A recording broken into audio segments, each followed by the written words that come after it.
try it. Okay, let's try it from this way. I see YouTubers do this. They're like, the title is like in their palm. Okay. Let's try this one more time. Hello, welcome back to DM Paints. In this video, we're gonna be taking a look at using Canva to make our YouTube thumbnails and just the whole process behind that from start to finish. Step number one is super simple. So once you have gotten your photos, you're gonna hop straight onto the platforms. We're gonna have a look at that together and explore the different elements that Canva offers in its free version and how you can put that together to make a catchy thumbnail.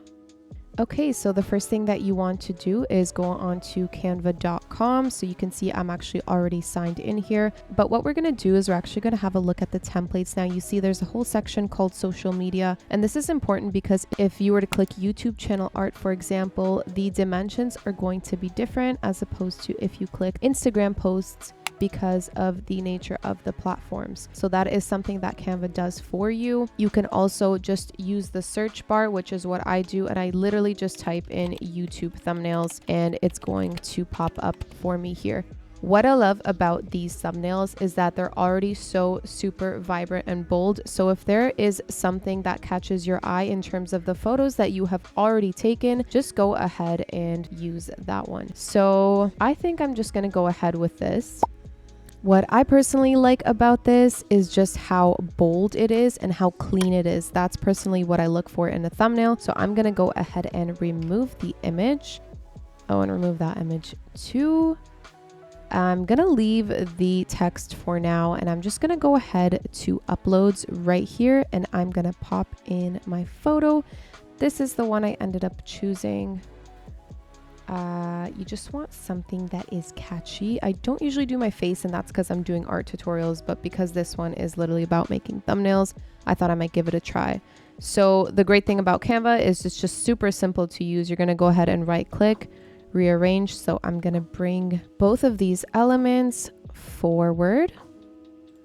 Oh no, we're going to do bring to front. There we go. So now it is cut off. I can even just go ahead and click my actual photo. I'm going to go into effects.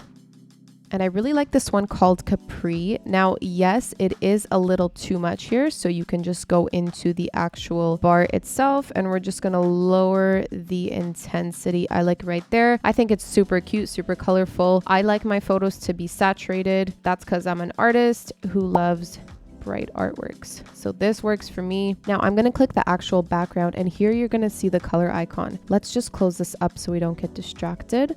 I'm going to click on color, and the amazing thing about Canva is whatever photo that you upload, it is actually going to pull from those colors. So you can see me right here, and then it's going to give you the colors that are actually in your photo, which is amazing. I don't want to draw attention to this yellow background here, so I think I'm going to do something that matches my shirt. I think this is super awesome, and I'm just going to put how to make a thumbnail.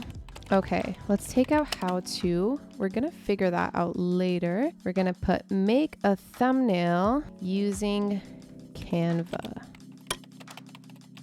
All right, so I'm wondering if I can go into elements here because you can search what Canva has and they have like a sort of clip art thing. So I'm wondering if I could type Canva. Yes.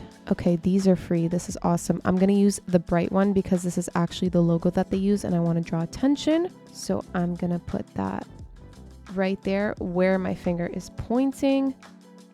The thing to note about graphic design is that you don't want a lot of negative space. So this, for example, I might want to make it like hug the circle.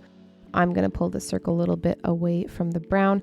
You do not have to be an expert to use this. I'm just, giving my little tips here. I'm actually going to cut this out because it moves along with the bigger one. And then I'm going to paste it back in. Let's just remember the font. So it's Aleo Light. Because I actually like that font. The thing about Canva is like, it's going to give you things that pair well, right? It gives you nice combinations. I think this is all it needs. You don't want to complicate it. The amazing thing about thumbnails is that they should be super simple, have a great contrast, and get straight to the point. So we're talking about Canva here. I'm saying I want to make a thumbnail using Canva. I'm even going to go a step further and say free. because I think that's super important. Sometimes people don't want to use paid platforms, even though Canva does have subscriptions that you can use. They also do have a lot of free features. Honestly, you can do so much with, so definitely check that out before you decide to commit, and just like depending on what you need it for. I honestly think this looks great. I'm even just gonna go into effects a little bit more. So I was on Capri, tone it up just a tiny bit. Okay, yeah, I love this. We're gonna go ahead and just click download. PNG suggested. It's going to save as whatever the actual template was. So for example, it's going to save as Thrifty in Transit because I guess that was the name of the template. You can obviously go in yourself after, file, rename, and then obviously rename it to whatever your thumbnail is. How to make a thumbnail 2021. All right, and that is literally it on how to make a thumbnail using the free Canva. I really hope you enjoyed it. If you did, please smash that like button. Don't forget to turn on. Don't forget to turn on the notification bell, subscribe. Let me know down in the comments below if this was useful for you. I would love to hear your feedback on this video, and I will see you next week. Bye.